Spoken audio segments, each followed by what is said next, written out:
A cry in the darkness.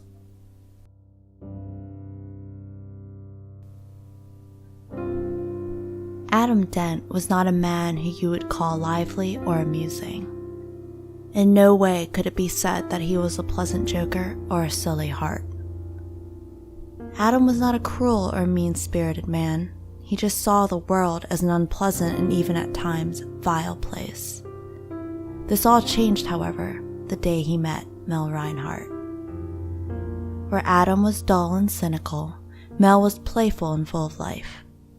She loved to tell jokes, play pranks, and act silly. It wasn't long before Mel's joy and love of life began to show in Adam as well. "Life is very short," she would tell him. "Enjoy what we have, for it is all we have, and every day should be treated as so." During the 2 years he had known her, Adam was changed by Mel. She had softened his heart and allowed him to feel something he had never thought possible. Her smile and her laugh were two things he knew could not have come from the cruel, sad world he once thought he lived in. Now, life was better. Life was good because Mel was in it.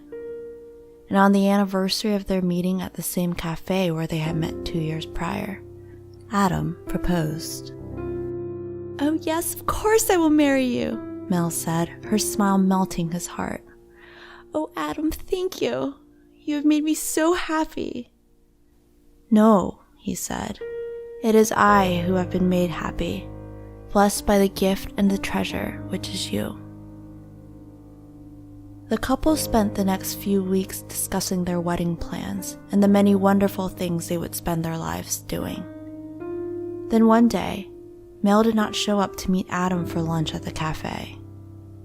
It was not like her to simply miss their date without giving Adam notice. Maybe she just needs a little space, he thought. After all, we have been seeing each other a lot lately. But when another day passed and Adam did not see Mel, he began to worry. Perhaps she is ill, he thought, and went to visit her at her home. At the Reinhardt residence, Adam was greeted by Mel's mother, Mary, at the door. "Is Mel ill?" he asked. "I have not seen or heard from her in 2 days now." Mary Reinhardt looked at Adam with a deep sadness in her eyes. "Adam, I don't know how to tell you this, but Mel is gone." "Gone?" he asked. "Gone where? What do you mean she's gone?" "My daughter is dead," she said. "I lost her 2 nights ago. My child is dead." Adam stood stunned. The shock overwhelmed him so that he could not speak. Then slowly Mary's words began to sink in and his heart shattered. Falling into her arms, he let out a wail of sorrow and pain.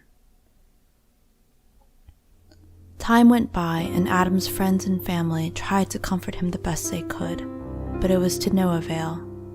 Mel was gone. The light in his life had died out, and with it went all the joy which had once filled him.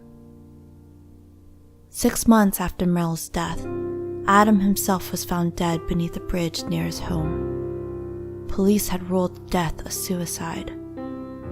The Dent and Reinhardt families met each other and talked about Adam and Mel and how tragically short their lives had been. And this is where the story might have ended, but it didn't. 25 years after the deaths of Adam and Mel, the police received a very strange letter. The letter explained that someone was in desperate need of help right away and an address was given. The letter was not signed. When the police reached the residence, they discovered that it was the home of Mary Reinhardt. Mary seemed surprised when the police explained the letter and told the police that she and her son were perfectly fine and that somebody must have been playing some kind of joke. Just to be sure, the officers asked if they could search the house, and Mary agreed. During their search, they were approached by Mary's son Stanley, who asked them if they would please search behind the family portrait. When the officers removed the portrait from the wall, they discovered a door sealed with several padlocks. They quickly broke the locks and forced open the door. A large amount of dirt and dust fell to the floor, and the officers pulled back at the foul smell which filled the air. Within the room, what they discovered was a hauntingly gruesome sight. Chained to a bed was the ghastly, emaciated, and bewildered figure of Mel Reinhardt.